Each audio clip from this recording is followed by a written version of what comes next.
नमस्कार साथियों, महर्षि ज्योतिष केंद्र में आप सभी का स्वागत है।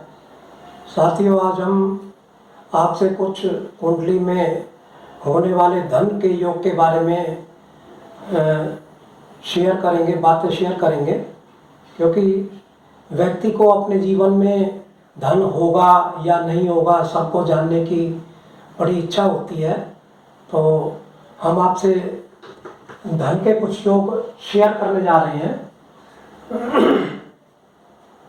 साथियों, ये हमारा प्रथम भाव होता है। प्रथम भाव का स्वामी लग्नेश, इसमें बृहस्पति बना हुआ है। बृहस्पति अगर दूसरे भाव में बैठ जाए, एक धन का योग ये होता है। और दूसरा योग दूसरे भाव का स्वामी, जैसे इसमें दूसरे भाव का स्वामी शनि बना हुआ है। अगर शनि यहाँ बैठ जाए 11वें भाव में, तो ये भी एक धन का योग होता है। और 11वें भाव का स्वामी, जैसे 11वां भाव, ये 11वां भाव है हमारा, इसका स्वामी शुक्र है हमारा, शुक्र यहाँ बैठ जाए तो ये भी एक धन का योग होता है। तो ये हमारे 3 तरह के योग मैंने आपको बताए।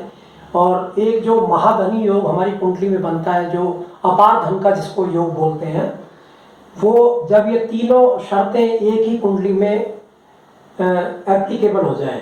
जैसे हमारा ये लग्नेश बृहस्पति यहाँ बैठ जाए और दूसरे घर का स्वामी शनि 11वें घर में बैठ जाए और 11वें घर का स्वामी शुक्र पहले भाव में यानी कि लगन में बैठ जाए, तो ये हमारा जीवन का एक महाधनी योग इसको हम कह सकते हैं।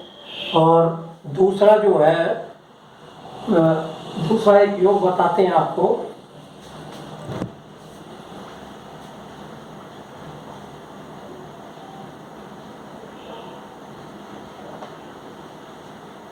ये धनु लग्न की कुंडली है। इसमें पूरी कुंडली में कहीं भी चंद्रमा यहाँ बैठ जाए, यहाँ बैठ जाए, यहाँ बैठ जाए, यहाँ बैठ जाए, या यहाँ बैठ जाए, यहाँ बैठ जाए, कहीं भी बैठ जाए चंद्रमा जो है, मान लो चंद्रमा हमारा यहाँ बैठा हुआ है और चंद्रमा से अब 3 घर आगे गिनेंगे, 1 2 3, यहाँ पर शुक्र बैठ जाए, शुक्र बैठ जाए, तो ये भी एक हमारे अच्छे धन का योग होता है। और उसके बाद शुक्र से, मतलब एक योग तो ये हो गया। अब दूसरा योग शुक्र से तीसरे घर में 1 2 3 चंद्रमा यहाँ आ जाए, तो ये भी हमारे जीवन में एक अच्छे धन का योग होता है हमारे जीवन में। अब चलते हैं अगले धन योग की तरफ। ये हमारे केंद्र के घर होते हैं, पहला घर, चौथा घर, 7वां घर और 10वां घर। इनमें बुध बैठ जाए किसी भी एक स्थान पे, अकेला इनमें बुध बैठ जाए इनमें, और उस पे किसी भी पाप ग्रह की दृष्टि ना हो। पाप ग्रह जैसे पापी ग्रह हमारे राहु केतु और मतलब जैसे राहु हमारा यहाँ बैठ गया, राहु की पांचवी, 7वीं और 9वीं दृष्टि होती है। तो हमारी जब हमारा ये मान लो कोई ये योग बनता है, जैसे हमारा बुध 10वें भाव में बैठता है, तो 5वां राहु यहाँ बैठ जाता 6ठे घर में, तो 5वीं दृष्टि पड़ती है उस पर, 1 2 3 4 5। ये योग मतलब राहु के बैठने से, दृष्टि पड़ने से ये योग कमजोर हो जाता है हमारा जो है। तो अब हम अगले योग की तरफ चलते हैं। ये धनु लग्न की कुंडली है। ये हमारा 5वां स्थान है। 5वें स्थान में अब जैसे हमारी एक राशि आई है यहाँ, या हमारी यहाँ पे 8 नंबर की राशि आ जाए, तो ये दोनों राशि मंगल की राशि होती है, मेष राशि और वृष राशि। और मंगल हमारा यहाँ बैठ जाए और शुक्र हमारा यहाँ बैठ जाए, तो साथियों ये भी कुंडली में एक बड़ा जबरदस्त धन का योग होता है। अब हम आपको अगले योग की तरफ लेकर चलते हैं। अभी तो हमने देखा था कि 1 और 8 बैठ जाए। अब हम मान लो यहाँ पर 5 नंबर लिखा हो, तो 5 नंबर यहाँ लिखा होगा तो ये मेष लगन की कुंडली होती है। 5 नंबर लिखा हो और सूर्य यहाँ बैठ जाए और 11वें भाव में शनि बैठ जाए। 11वें भाव में, क्योंकि यहाँ 7 नंबर नहीं आएगा। जब मेष लग्न की कुंडली होगी तो यहाँ पे 11 नंबर की राशि आएगी यहाँ पे जो है। तो 5, 6, 7, 8, 9, 10, 11, तो ये भी एक हमारी कुंडली में बड़े ही अच्छे धन का योग होता है। अब अगले योग की तरफ चलते हैं। मान लो यहाँ पर 4 नंबर लिखा है, तो ये मीन लगन की कुंडली होगी हमारी है। 12, 1, 2, 3, 4, 4 नंबर का स्वामी चंद्रमा होता है, मून। और जब 4 नंबर यहाँ आएगा तो 5, 6, 7, 8, 9, 10, ये 10 नंबर की राशि आ जाएगी। तो यहाँ पे शनि आएगा। ये भी हमारी कुंडली के अंदर एक बहुत ही अच्छा योग होता है। और अब अगले योग की तरफ चलते हैं।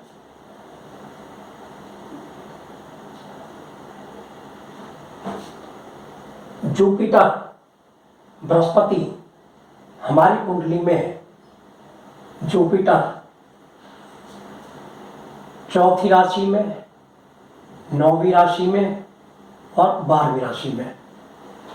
अब इस कुंडली में जहां भी 4थी राशि आएगी, जैसे जुपिटर 9वीं राशि में, 12वीं राशि में, इनमें किसी भी एक स्थान पर जुपिटर बैठा हो कुंडली में, और 5वें घर का स्वामी, 5वें घर का स्वामी मान लो हम इसी कुंडली के हिसाब से लेते हैं, तो यहाँ पे 1 नंबर की राशि आएगी। तो 5वें घर का स्वामी मंगल बना, 1 नंबर मंगल, मेष राशि का स्वामी मंगल होता है। तो इसका स्वामी अगर हमारे 10वें घर में बैठ जाए, यानी कि दोबारा समझेंगे आप, बृहस्पति 9वीं राशि में, 4थी राशि में या 12वीं राशि में, किसी में से एक में बैठे, और 5वें घर का स्वामी मंगल, जो यहाँ मंगल बना है, कोई और भी स्वामी बन सकता है। और मान लो यहाँ पे 10 लिखा है या पे 6 लिखा है, 10 लिखा है तो शनि बनेगा, 6 में लिखा है तो बुध बनेगा, और मान लो 4 नंबर लिखा है तो चंद्रमा बन जाएगा। तो हमारा यहाँ मंगल बना हुआ है, तो मंगल 10वें घर में बैठ जाए तो ये भी एक बहुत अच्छे धन का योग होता है। ये इस प्रकार का धन का योग होता है कि हमें पैतृक संपत्ति से, भूमि से, भवन से, इनसे जिंदगी भर ताउम्र हमें इनकम हमारी इनसे बनी रहती है, हमारी जो है इनसे। तो अब हम अगले कुंडली में अगले योग की तरफ चलते हैं। अगर कुंडली में 7वें घर में मरकरी, वीनस, सैटर्न, या 10वें घर में मरकरी, वीनस, सैटर्न एक साथ बैठे हो कुंडली में, तो जातक जो है अपने व्यापार के द्वारा जीवन में धन को अर्जित करता है। अब अगले योग की तरफ चलते हैं।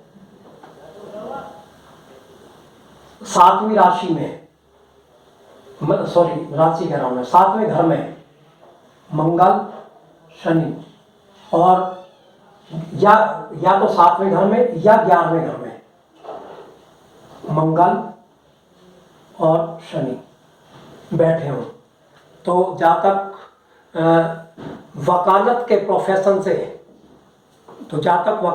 प्रोफेशन से अपना दलाली करके, वकालत के प्रोफेशन से और खेल कूद से, इस तरह से अपने जीवन में धन अर्जित करता है। अब साथियों हम अगले योग की तरफ चलते हैं। 7वें घर में मंगल और शनि बैठा हो और 11वें घर में राहु बैठ जाए, तो जातक को अपने जीवन में जुए से, सट्टे से, लॉटरी से, इस तरीके से अपने जीवन में धन कमाता है। अब अगले योग की तरफ चलते हैं।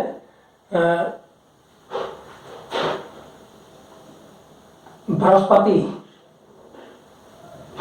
10वें घर में या 11वें घर में, इन दोनों में बैठ जाए और 5वें घर में, ये 5वां घर है, यहाँ मंगल बैठ जाए या चौथे घर में मंगल बैठ जाए, तो जहाँ तक अपने जीवन में प्रशासनिक क्षमताओं के द्वारा, ठीक है जी, सरकार से कोई लाभ, जैसे अपने प्रशासन में अपने पोस्ट का इस्तेमाल करते हुए अच्छे मतलब इसमें धन का, उसी माध्यम से अपना ये जो है अपना धन अर्जित करता है। अब अगले उसकी तरफ चलते हैं।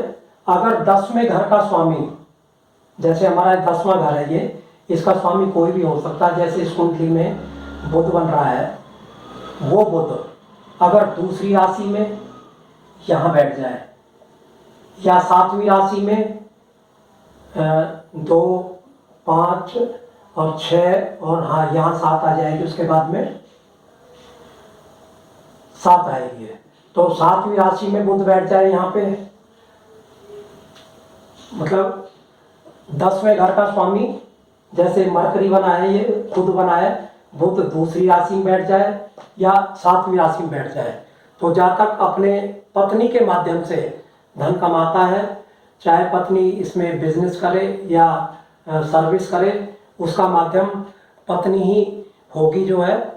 अब अगले योग की तरफ चलते हैं। शनि 7वें घर में, 10वें घर में और 11वें घर में अगर बैठता है, जैसे शनि 7वें घर में बैठ जाए, 10वें घर में बैठ जाए या 11वें घर में बैठ जाए, तो जहाँ तक अपने जीवन में अकाउंट्स के माध्यम से, लेखन कार्य के माध्यम से, सीए के माध्यम से पैसा अपने जीवन में अर्जित करता है। तो साथियों, हमने आपको कुछ कुंडली में ये धन के योग बताए। आपको मेरा वीडियो कैसा लगा?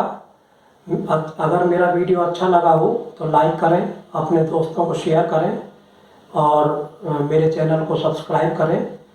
ऐसे ज्ञानवर्धक ज्योतिष के वीडियो मैं आपको आगे देता रहूँगा। धन्यवाद।